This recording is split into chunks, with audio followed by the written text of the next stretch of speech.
আসসালামু আলাইকুম। আমি শহীদ আব্দুল্লাহ বিন জাহিদের আম্মু ফাতেমাতুর জহুরা।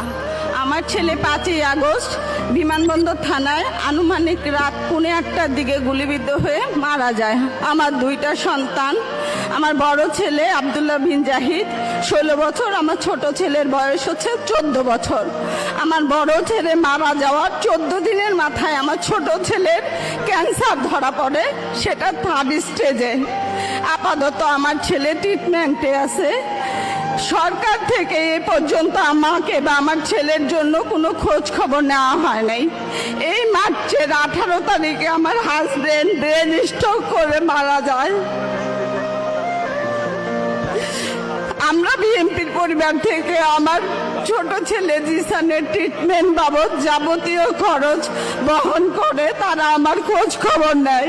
কিন্তু যাদের রক্ত দিয়ে আজকে এই দেশ গড়ছে সেই সার্জিদ হাসনাতকে আমরা 100টা ফোন দিলেও তারা আমার ফোন রিসিভ করে না। এই উপদেশটা, এই তত্ত্বাবধায়ক সরকার